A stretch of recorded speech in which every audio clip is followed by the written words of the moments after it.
2023 ഏകീകൃത civil code നിയമത്തിലെ വിവാദ വ്യവസ്ഥകളിൽ ഇളവുകൾ വരുത്തി ഉത്തരാഖണ്ഡ് സർക്കാർ.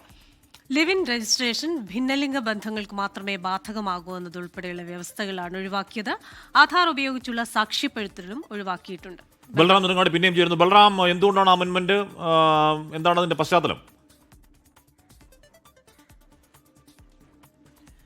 ഹഷ്മി ക്രിസ്റ്റീന, 2023 ഉത്തരാഖണ്ഡ് സർക്കാർ നടപ്പാക്കിയ ഏകീകൃത സിവിൽ കോഡ് നിയമവും 2024 പ്രഖ്യാപിച്ച അതിന്റെ വ്യവസ്ഥകളും വലിയ തോതിലുള്ള വിമർശനങ്ങൾക്ക് വഴിവെച്ചിരുന്നു. പ്രത്യേകിച്ച് സാധാരണ വിവാഹങ്ങൾ പോലെ തന്നെ ലിവ് ഇൻ ബന്ധങ്ങളും രജിസ്റ്റർ ചെയ്യണമെന്നും ഈ രജിസ്റ്റർ ചെയ്യുന്ന വിവരങ്ങൾ ഈ വ്യക്തികളുടെ പ്രാദേശിക പോലീസ് സ്റ്റേഷനുകളിൽ സൂക്ഷിക്കണമെന്നും കൂടാതെ ആധാർ ഒതന്റിക്കേഷൻ നിർബന്ധമാക്കുക അടക്കമുള്ള വ്യവസ്ഥകൾക്കെതിരെ വലിയ വിമർശനം ഉയരുകയും ഇതിനെ ചോദ്യം ചെയ്തുകൊണ്ട് നിരവധി പേർ ഹൈക്കോടതിയെ സമീപിക്കുകയും ചെയ്തിരുന്നു.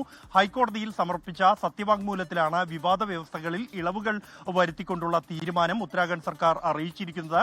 ഇതനുസരിച്ച് ഇത്തരത്തിൽ ഈ ലിവ് ഇൻ ബന്ധങ്ങളുടെ രജിസ്ട്രേഷൻ ഇനി ഭിന്നലിംഗക്കാർക്ക് മാത്രമായിരിക്കും ബാധകമാകുക, മറ്റുള്ളവർക്ക് അത് ബാധകമാകില്ല. ഒപ്പം തന്നെ ഈ ലിവ് ഇൻ ബന്ധങ്ങൾ സംബന്ധിച്ചുള്ള രേഖകൾ, ഈ രേഖകൾ പ്രാദേശിക പോലീസ് സ്റ്റേഷനിൽ സൂക്ഷിക്കണം എന്ന വ്യവസ്ഥ ഒഴിവാക്കിക്കൊണ്ട് അത് രജിസ്ട്രാർ കൂടാതെ ആ പോലീസ് സ്റ്റേഷനിലെ SHO, പോലീസ് സൂപ്രണ്ട് എന്നിവരായിരിക്കും ആ രേഖകളുടെ ഉത്തരവാദിത്തം. ഏതെങ്കിലും തരത്തിൽ ഇവരുടെ സ്വകാര്യത അത് ചോരുകയാണെങ്കിൽ അതിന് ഉത്തരവാദികൾ ഈ 3 പേരുമായിരിക്കും എന്ന് ആണ് ഉത്തരാഖണ്ഡ് സർക്കാരിന്റെ പുതിയ വ്യവസ്ഥയിൽ വ്യക്തമാക്കിയിരിക്കുന്നത്. കൂടാതെ ലിവ് ഇൻ ബന്ധങ്ങൾ അവസാനിപ്പിക്കുമ്പോൾ അതിൽ അവർക്ക് കുഞ്ഞുങ്ങളുണ്ടെങ്കിൽ ആ കുഞ്ഞുങ്ങളുടെ വിവരങ്ങൾ ഉൾപ്പെടെ പരാമർശിക്കണം എന്ന വ്യവസ്ഥയുണ്ടായിരുന്നു. ഈ വ്യവസ്ഥയും ഒഴിവാക്കിയിട്ടുണ്ട്.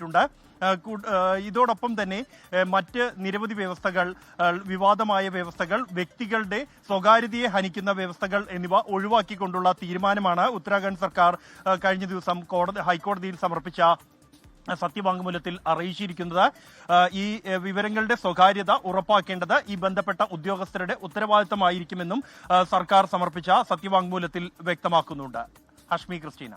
ലോകത്തെവിടെയായാലും ഏത് സമയത്തും 24 വാർത്തകളും ഓഗ്മെന്റഡ് റിയാലിറ്റി പാക്കേജുകളും എക്സ്പ്ലെയിനറുകളും വിശദമായി കാണാൻ ഞങ്ങളുടെ യൂട്യൂബ് ചാനൽ നിങ്ങൾക്ക് സബ്സ്ക്രൈബ് ചെയ്യാം.